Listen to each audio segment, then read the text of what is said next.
interesting conversation coming up. Interesting, at least from my standpoint. I'm very interested to hear about this as we talk with Carl Rahkonen from IUP.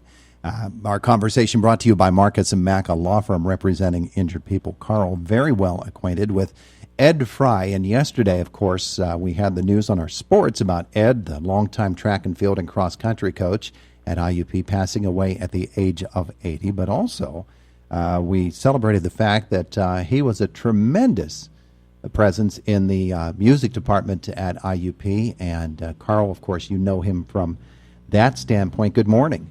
Good morning. How you doing? Wonderful, wonderful. And it's good to talk with you today about a gentleman who is so well respected and so well remembered. He was just a tremendous personality, wasn't he? Oh, I just loved Ed. He was a lot of fun and one of the best friends you could possibly get. A fantastic musical collaborator. When you look, and I watched the video yesterday that was made a few years ago by some folks at IUP of Ed, and it was so funny. And his personality really shone through in that. Oh, yeah, he had a fantastic sense of humor. Well, I could give you some examples. We played a Baroque recital. It was 6 years ago, and it was the week of Halloween. So Ed said, "Hey, we can't play this thing straight. We have to get Baroque costumes." So we went down to the theater department, and we wore Baroque costumes and played the whole recital, and he even got us a couple of wigs to wear. So, just a fantastic personality that way. A wonderful musician as well.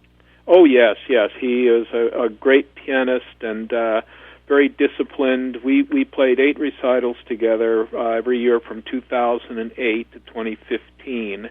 And the thing that I was most impressed with Ed was that he was willing to rehearse with me every single week for most of the semester for an hour and a half, and we probably put in maybe 10 rehearsals together before we played. And things that you might not know about Ed was that he was a real early riser. He'd get up in the morning at 5 a.m. and walk his dogs, and by 6 a.m. he was swimming laps down at the IUP pool just about every single day. Swam 1,000 yards, and then we had our rehearsals at 7:30 in the morning, usually when no one was around. Then when we rehearse in Gorell Recital Hall, the only ones that would hear us would be the secretaries, and one day the school photographer came by and said, "Who could be rehearsing at 7 in the morning in Gorell Recital Hall?" Well, it was Ed and me, and I'm an early riser like Ed was, but he had a fantastic work ethic, worked really hard to do things and get things right, and it was such a pleasure because he was very giving to help people out and be able to play the music and play it right. Wonderful rapport with his students as well. Oh, they loved him. Yeah, he is just really, really kind of fun. He had a sense of humor, and we were talking when they dedicated the Ed Fry Arena. And we talked about things in the mornings when we had rehearsals. He told me a story. I don't know if this story has been brought out there, but he said, "Well, you know what?" He said, 50 years from now, they're going to think I was the best basketball coach ever at IUP. Who knows? And it's just so like Ed. That's exactly the kind of person he was. Well, one of the interesting things about everything that was coming out yesterday about Ed as well was the Ed Fry stairwell at Cogswell. Oh, yes, that's true. He didn't want to take the elevator. He always ran up and down the steps. So, that's so the stairwell is named in his honor because he used it as a stair machine. Yeah, well, there you go. And that just speaks to his energy and his commitment to keeping that energy up. As a faculty member in the music department, you're going to come across students of every skill level, of every experience level.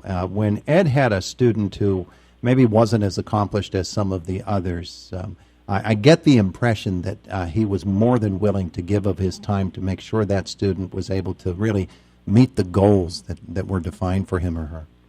Yeah, it goes beyond that, too. To be a great musician, you have to understand that performance doesn't have to be perfect to be really, really good. and that I learned that when we rehearsed. I don't think we ever played a single performance that was flawless, but just about every time we played, it was pretty good. And sometimes you play a performance until you see the DVD later, and you said, "Oh, that's not as bad as it felt at the time." I remember one of the times we were playing, and since we played so many recitals and there was an hour's worth of music in each, we're playing along at a piece, playing along, and getting near the end of it, and Ed just stops. So I stop, and I look at him, and he had the last page upside down. He flipped the page around, and we just played to the end, okay? And did you know, I don't think one person realized that the stop wasn't part of the music. And it was just marvelous to be able to experience those things. Ed was, an athlete and a performer, and so he knew that when he did something athletic, it was a performance, and he knew when he did something musical, it was like an athletic performance. And you just go out there and concentrate, get in the zone, do the best that you can, and the results were really magical in many times. I can sort of envision the onstage performance when something happens like what you just described, the wink that he would give you, number one, but also the fact that it really is like sports. You move on to the next play. What comes next, not what just happened. Yeah, exactly, and it was always a very positive thing. It was always very positive. And that's why we kept doing it year after year. I'd give Ed a call, and I'd say, "Well, you want to play another one, Ed?" And it was another thing I want to emphasize is that people would say that he was an accompanist, but he wasn't. He was a collaborator. And each time that we planned out a recital, I would say, "Ed, tell me a piece that you'd love to play that you haven't played in a long time, or that you've never played that you want to play." And I remember we did a Beethoven recital, and he played the Beethoven Tempest Sonata, which was one of the pieces that he really loved. We did a Schumann recital, and he played the Schumann Carnival, which is an enormous piano piece, has something like 25 movements. And I listened to him rehearse, because he sometimes would be in the recital hall before me, for another half an hour to go through his piece that he was playing, other than the ones we did together, and oh man, it was good. So come the recital, he played the piece and just played the pants off it. I mean, it was so good, and then he sat down and he said to me, he said, "Darn, I forgot to play 6 of those movements in there."